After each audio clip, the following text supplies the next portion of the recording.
Hello, everyone, and welcome to English Pod. My name is Marco. My name is Catherine, and today we're looking for a new job. That's right. We are looking for a new job, and so we're bringing you this great lesson where we're going to teach you in English a lot of terms related with looking for a job or things like a resume, cover letter. So before we get into that, why don't we take a look at a word that we have in Vocabulary Preview. Vocabulary Preview. So this is actually the name of a job. It's a position. It's a gas station attendant. Okay, a gas station attendant. Now we know what a gas station is, right? That's right. It's a place where you go to fill your car with gas. Okay. So an attendant at a gas station, what does he do? He or she is a person who will help you put the gas in your car. So an attendant is someone who is almost like an assistant or a helper. Okay. You can have a bathroom attendant, someone who gives you a towel after you wash your hands. I've seen those in the fancy restaurants. Yeah, so gas station attendant. All right.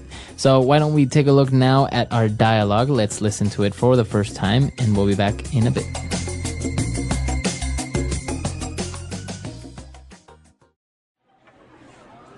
Woohoo! This just might be the start of the rest of my life. What happened? I'm in the market for a job. I went on a website with hundreds of job listings in the area and browsed through them until I got the names of a few employers I would like to work for. I have the resume I wrote for English class last month, and a cover letter will be a piece of cake to write. I've even done my research and found the names of the managers so I can address the letters personally. And you know, I can be charming in interviews. Goodbye, my penniless days. Hello, salary and a career. Ben, we're 15. What kind of job are you looking for? Oh, just for a position as a gas station attendant. You know, starting at a simple lowly job, just like all the greats before they made it big in the world. Uh-huh. But I'm just in it for the money, right? How else am I going to be able to afford to keep taking Angela to the movies? Besides, I love the smell of gasoline. Don't you? All right, we're back. So now you're probably wondering what those words meant. So why don't we take a look at a couple of them in Language Takeaway. Language Takeaway. The first phrase we have today is one that's very important when you're looking for a job. It's called job listing or job listings here. Okay, job listings. And this is really common. Before the internet existed, you would have the listings in your local newspaper, right? Exactly. And in the movies, you always had the person sitting with the newspaper circling the potential jobs. Right, with a red marker. Exactly. But now that we have the internet, you have lots of websites that have job listings. And so a job listing is literally a list of jobs that are available. Okay. So you look through the job listings, maybe you found one that's interesting. There's an email address. So what do they ask for? They ask you to send in your resume. Okay, a resume is very important when you're looking for a job. It's a document, it's a piece of paper that tells someone all of the work that you've done before, your job experiences, and it tells them where you went to school and what your qualifications are. So it's a summary of your work life. Okay, and that's why it's called a resume, right? It's pretty much a summary of your work life, as you say. That's right, and a different one, sometimes people use this, is a CV. Curriculum vitae, and that's an academic summary of your life. So you have the work summary and the study summary. Okay, very good. So if you send in your resume, what's recommended is that you attach it with a cover letter. Okay, well, cover letter, you know the word letter. It's something that you write to somebody else. But a cover letter is like a cover for your resume. It's a letter where you explain to the future boss or future employer what exactly you want and how this job is going to help you get it. Okay. So that's basically a small little introduction to yourself, right? Before they read your resume, who you are, what you're looking for maybe, very quickly. Exactly. So you could say, hi, my name is Catherine.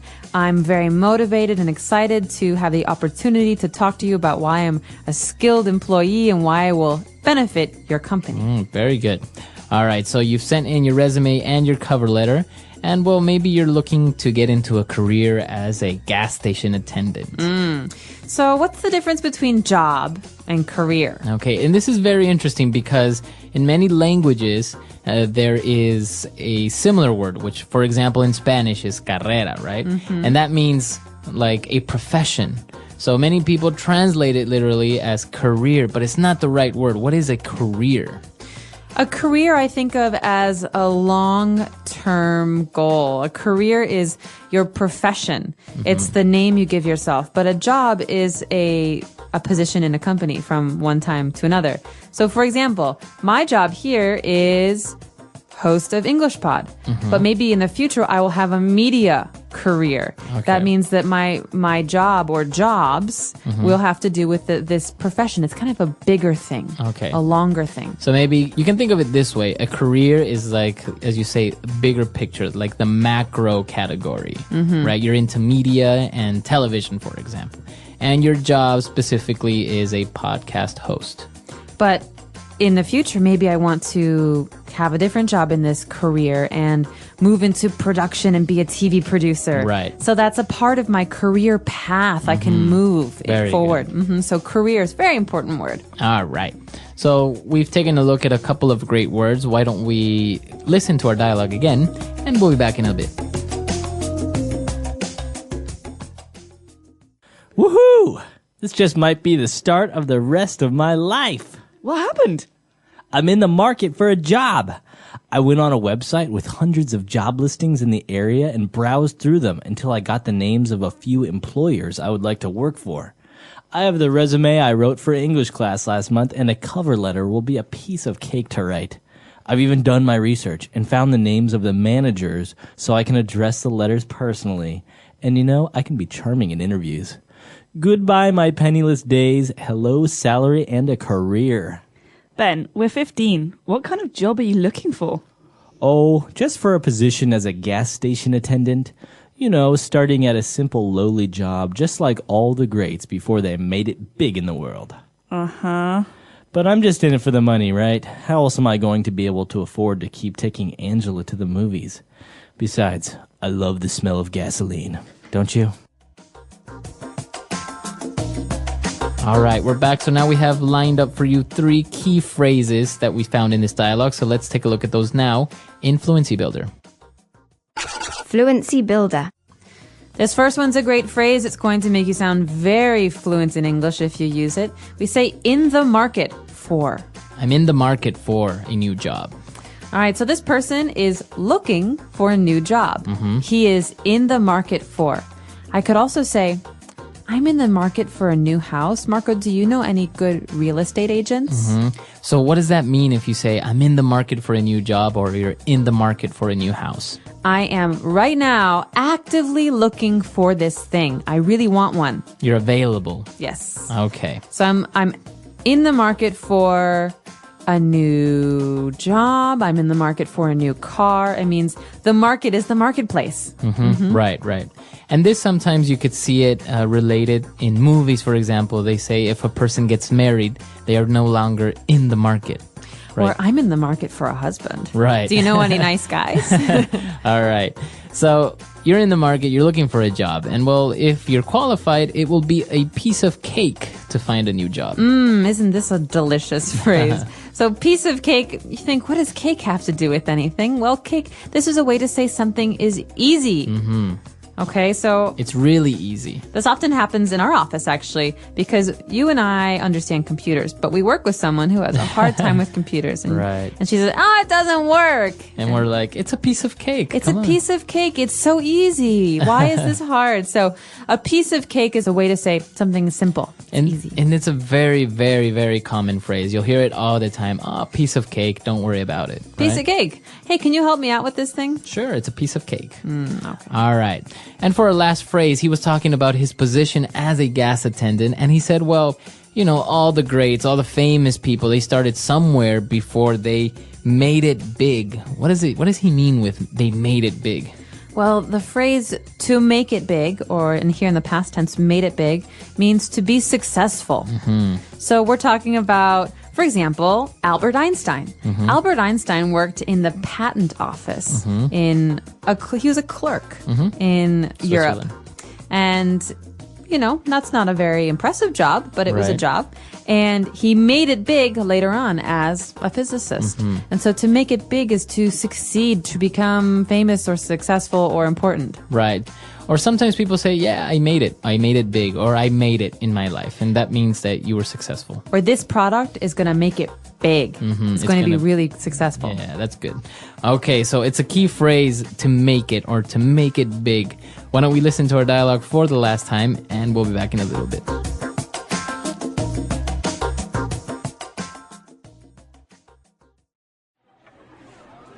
Woohoo!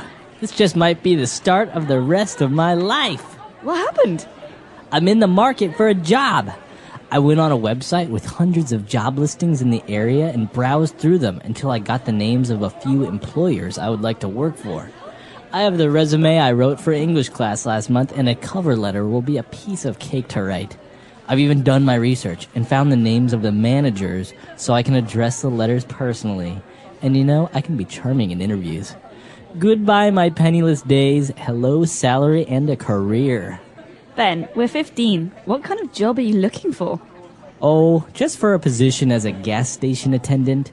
You know, starting at a simple lowly job, just like all the greats before they made it big in the world. Uh-huh. But I'm just in it for the money, right? How else am I going to be able to afford to keep taking Angela to the movies? Besides, I love the smell of gasoline. Don't you?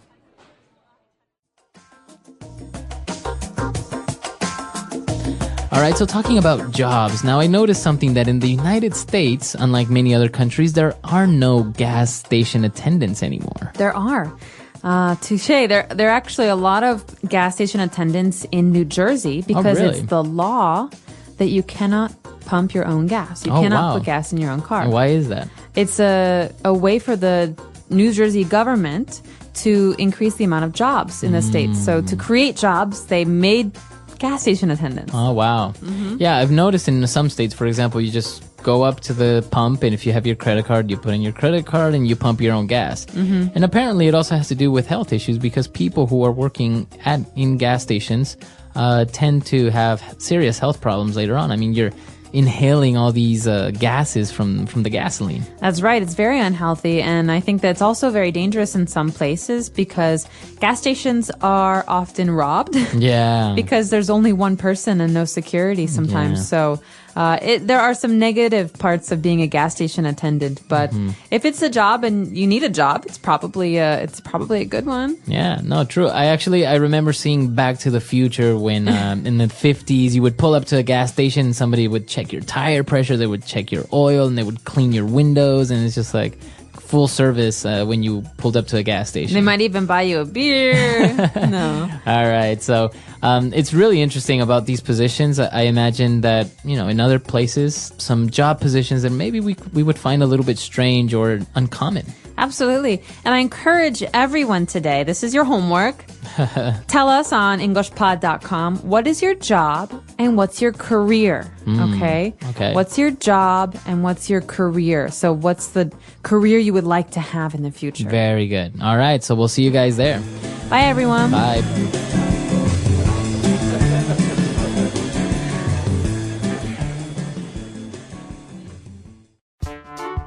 The English Pod Audio Review. Listen to the meaning, then say the vocabulary word.